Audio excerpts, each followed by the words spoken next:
I'm a 26 years old, male. I work at a small private college in Michigan.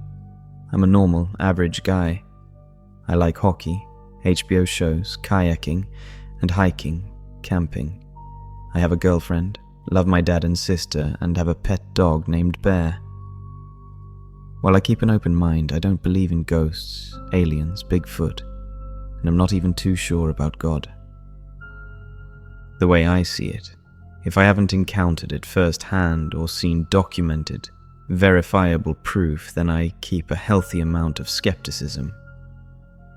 There is one thing I do believe in now that I never did before.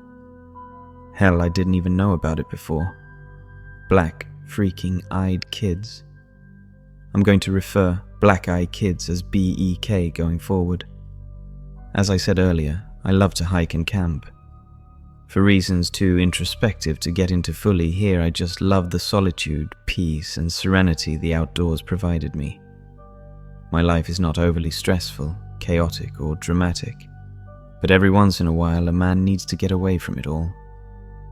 Being alone in the wilderness gave me the opportunity to clear my head, be introspective, consider the facts of life.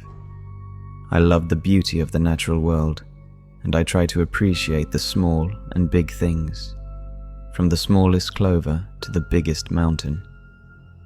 Beauty is all around us.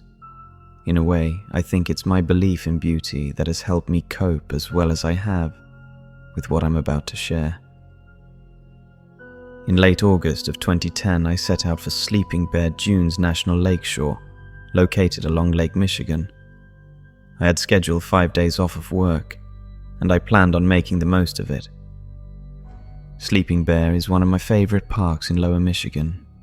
I know it to be a great place for some solitude, and having usually been abandoned by sun worshippers by mid-August, I knew I'd have most of the park to myself. So, I wasn't surprised when I arrived the first day, found my usual parking spot, a sand parking lot just yards from the lake, and didn't see another person. As I sat on the hood of my car, overlooking the beach and the lake, I remember breathing deeply and saying aloud, "Thank God for solitude." I ate lunch, walked down the beach and put my bare feet into the water. Cold. Very cold. It didn't matter to me though, because I didn't come to swim. I came to hike and to camp. I came to, as was my tradition, sit by a warm fire on a cool night, sipping on my flask of whiskey, enjoying the sounds of the forest. However, this peaceful tradition didn't happen. The proper procedure when camping at a state or national park, if you've never been, is to check in at a ranger station. There you pay your fees, obtain your backcountry pass, if you're going to be camping in the backcountry, as I always do, and give the rangers your information, license plate number, make and model of your car, etc. After my quick stop off at the beach to eat my lunch, I headed to the nearby, a 15 or so minute drive, and get my affairs in order.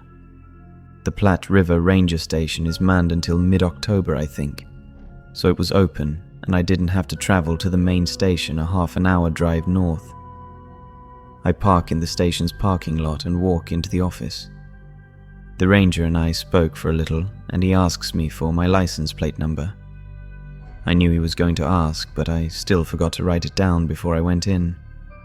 So I walk back out toward my car, and I see 2 kids sitting at a bench just in front of where I'm parked.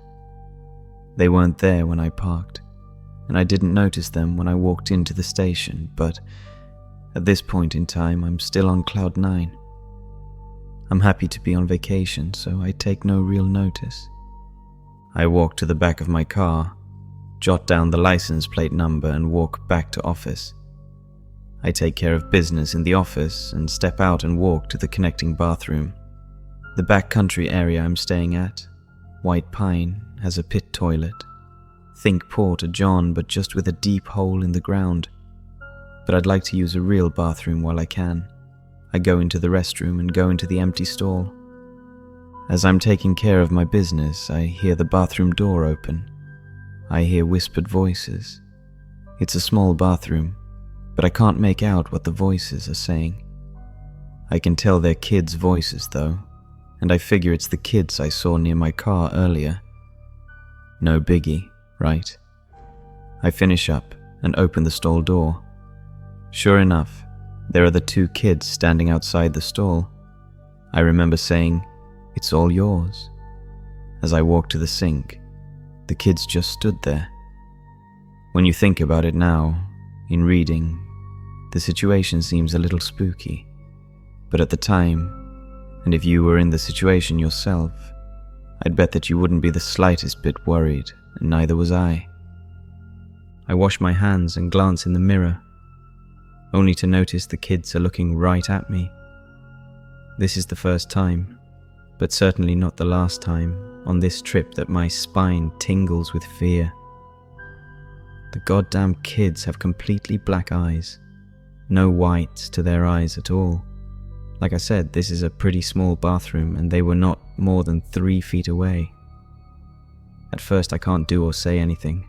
I am literally frozen with fear. The water runs over my hands, but I can't feel it. I'm so deep inside my head at this moment that all my thoughts are just blank. I was petrified. It was only when one of the kids, a brown-haired boy that I would guess was around 12, took a step toward me that my fight or flight instincts took over. I turned off the water. Why I bothered, I don't know. Habit, I guess. I moved a step back from the kids and toward the door. Seemingly sensing my fear, the boy didn't take another step toward me. Instead, he stopped. On retrospect, I can guess he was trying to keep from frightening me too much. Didn't work, kid. Can you help us? That's what the boy said when one of us finally spoke. For a moment, I did want to help. I consider myself a pretty nice guy. I'd go out of my way to help pregnant women carry groceries to their car. I'd rescue cats from trees if the situation arose. And for a while I thought that is why I wanted to help those creepy kids. I thought, my sheer decency was what made me, despite my better judgment, and despite my fear, want to help them. Only since I began researching the BEKs do I realize that I didn't want to help those kids, but whatever magical, mystical, voodoo power they have, made me want to help them. I can't tell you with any certainty how long I stood motionless thinking about helping those kids, but it seemed like an eternity. Finally, like a physical shaking of my brain, I said, "No, not right now, I gotta go." And then I left the bathroom. I remember, in that 2 seconds, my back was turned on those kids. To me leaving the bathroom, I felt certain I was going to die. I thought as soon as my back was turned, they were going to tear me to shreds. It was with knee-buckling relief that I left the bathroom and walked out into the midday sun.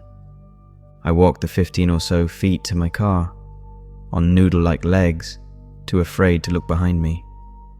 I fumbled for my keys and unlocked my door, sat down, closed the door, and locked it. Only then, in the safety of my locked car, did I feel safe enough to look back toward the bathroom. Damned if the little bastards weren't standing just outside the bathroom staring at me with the big, black, soul-sucking eyes. I want to take a moment to explain a little bit more about myself. I'm not a big man, but I'm not small either. I'm 6 foot, with shoes on, I always say, and I'm around 185 pounds. What I'm saying is I can take a couple 12-year-olds in a fight, I assume, having never actually fought any 12-year-olds since I was 12 myself. In my hiking, I've encountered odd people before. I've turned a bend in a trail only to startle a huge grizzly bear. I've been lost once and ran out of water once, and I even had a tree fall in the middle of my campsite during a gale-swept night in Tennessee as I was drifting off to sleep. However, not a single event in my life scared me nearly as much as those kids. So, There I am, in my car, staring at those kids and them staring at me. I can't take my stare away from them, and they start walking towards my car. Startled to my senses, I turn the key, throw it in reverse, and get the hell out of there. I drive off, not daring to look in the rearview mirror. I know that if I do look back, that I'll see those black eyes looking back at me. I turn onto the main road and head the short drive north to my campsite. Yeah, I know what you're thinking. Why the hell are you still camping? To be honest, I can't tell you why. I was just so much in shock that I wasn't really thinking. It wasn't until I was parked in the sandlot at the head of the White Pine Trail that my brain started functioning again. The drive home would only take 3 hours. I could make it home in time for dinner, but for some reason I talked myself out of it. Sitting in my car, in the sun, on the beach has a way of taking away all bad feelings. I just talked away my better judgment. I won't be doing that again. It's around 3 o'clock, and I know that the sun will start to set in around 3 or 4 hours, so I know I should head toward my camping spot. It's not a very long walk from the parking lot to the White Pine Backcountry Campground, but it will take around 45 minutes, leaving me just a couple hours to set up camp, gather firewood, cook dinner, and eat before nightfall. Fuck it, I remember saying to myself. I get my pack out of my back seat and take off down the trail. Now, there are 2 ways to access the White Pine Campground from where I was parked. I could either head through the woods or I could walk along the beach. The wooded trail is quicker and shorter, and the beach trail is harder on the legs and lungs. Walking with a 50-pound pack in the sand is no picnic. However, considering what I just went through, I decided to go along the beach. It was the more open, brighter, kinder trail. To reach the campsite from the beach trail, you have to turn away from the lake and go about half a mile into the woods. Reaching my campsite, I find it, unfortunately, completely empty. The campground has 7 sites, I think, and not one of them was taken. Usually this would be a happy thing to me, but this time I wished for all my might for a little company. I pick a site hidden fairly well from the trail, feeling that I didn't need anyone walking along to spot my tent. I unpack and set up my ultralight 1-person tent, put down my sleeping pad, and unroll my 0-degree rated mummy bag. Taking my walking stick, a sawed-off hockey stick, and a folding knife with me, I head into the forest to gather firewood.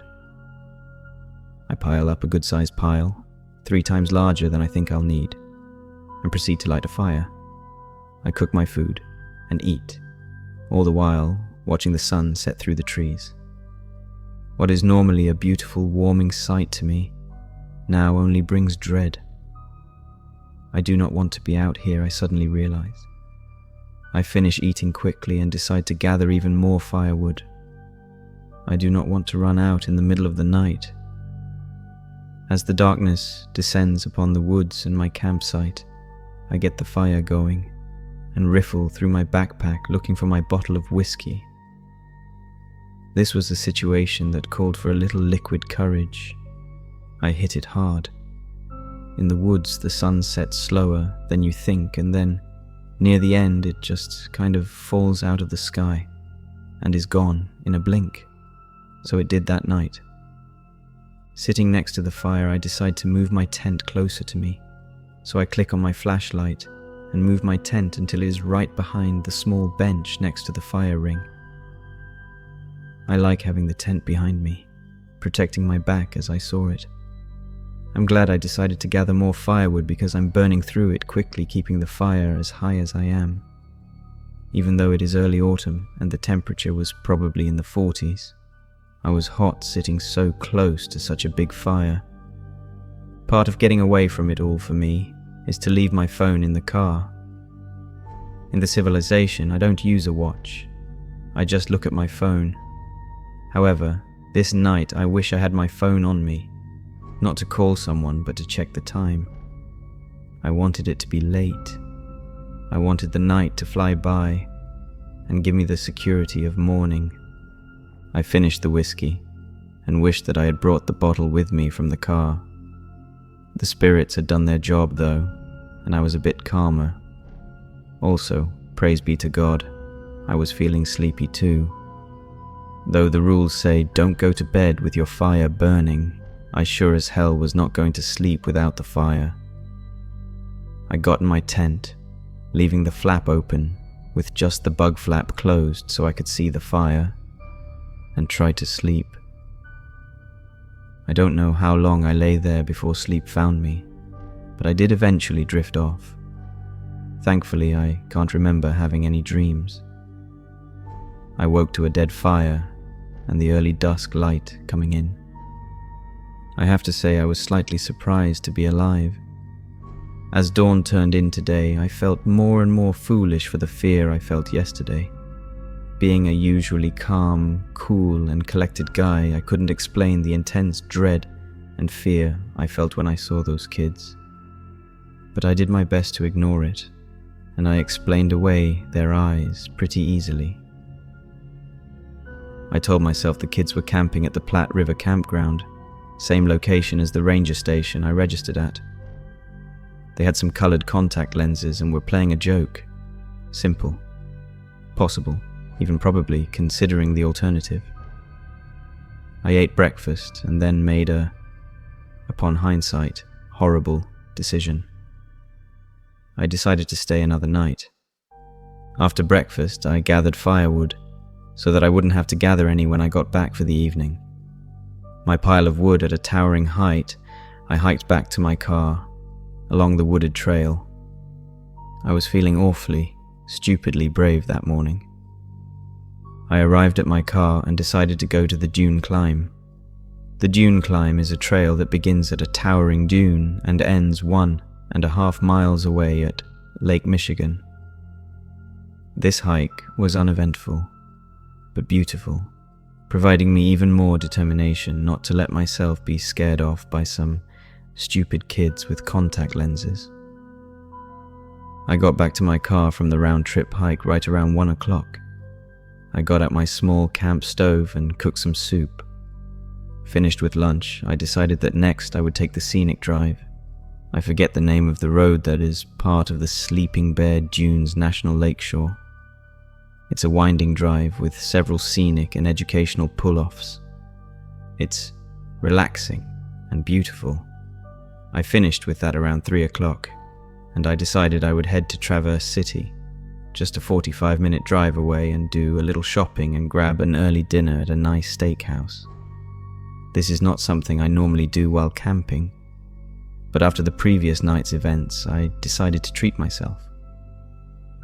Traverse City is a nice town to visit if you ever have the chance. Just a recommendation. I went to this steakhouse just outside of Traverse around 4:30. Figuring a quick dinner, a 45-minute drive, and an hour walk would get me to my camp at just about dusk. But that's not what happened. The restaurant was packed. I got a table fairly quickly, but the service was very slow. In the end, I didn't get out of the restaurant until dusk. Cursing myself, it began to rain as I drove back to the trailhead parking lot. By the time I was at the lot and parked, it was full-blown nighttime. Sitting in the parking lot, listening to the wind and the rain, I was pretty damn scared again. I think that if nearly all of my gear wasn't still at the campsite, then I would have just drove home and said screw it. However, I couldn't abandon several $100s worth of camping equipment because I was scared. I'm not a pussy. I gear up, flashlight, pocket knife, water bottle, headlamp, and walking stick. Again, I had two options, through the woods or along the beach. The storm clouds blocked out most of the star and moon light, so I would have been kidding myself to think that the beach would have been better lit, but it was still more open and provided me with a better feeling, so I took the beach path. The path is only 1.5 miles long along the beach and then another 1/2 mile into the woods to the campsite. I figured, if I hustled, I could be at my campsite in just over half an hour. I turn on my headlamp and move off down the beach. The wind is hitting pretty hard, and it's pretty damn cold, but I'm prepared. My coat has a nice rain shell, and I'm not getting too wet. Hiking in the dark is not smart in the best of circumstances. In this area there are cougars and bear, both rare, but the real danger is getting lost or stumbling over something and injuring yourself. However, I wasn't too worried about any of that. The animals are so rare in that area it'd take very bad luck to get bothered by them, and the beach was clear of most debris that I might trip on. What had me worried was a creeping sensation of paranoia. As I walked, the sensation of paranoia and dread grew. I stopped every 10 feet or so to look around, lighting the tall grass next to the beach and before the woods with my headlamp. I opened my jaw and listened. You can hear better with your mouth slightly open, but I saw nothing and heard nothing. I'd walk another 10 feet and just know that someone was watching me. It was hard to hear anything over the lapping waves of the lake and the howling wind of the storm, but I swear, I heard voices in the tall grass. I'd been walking probably half an hour and I knew I would be meeting off with the trail leading into the woods and to my campsite any second now. But then my world fell apart. Having one of my strongest moments of feeling watched, I turned around, facing the direction I came, and there they were. The boy who spoke to me earlier couldn't have been more than 5 feet away, and the other boy, the quiet boy, was standing slightly behind him. Each of the boys stood motionless, staring, just staring. At this moment, I'm not sure I have the ability to put my terror into words. The best way I can describe it is to say I felt like I was dying. I felt like I was in the hospital, and the doctor just told me I had moments to live. The talkative boy moved towards me. The only light on the beach came from my headlamp. Neither kid had any sort of flashlight. My LED beam flashed across their faces, reflecting grotesquely in their large, dark eyes. The waves crashed, and the wind blew. "Help us!" I couldn't speak. I couldn't move. I could barely breathe. The boy moved closer. The quiet boy stepped to the side, almost like he was slowly circling behind me, and that broke the spell. "I'm not fucking helping you," I said. "We're lost. We can't find our campsite." "Is this a game?" I asked, even though I knew it wasn't. "Take us with you, please. We'll die out here. We're afraid." "I call bullshit on that one. You're the ones with the creepy eyes, the vacant, hollow voices. You're the ones with the fish-eye stare," I said. The quiet boy moved a little more. He was now standing beside me, just a couple feet away.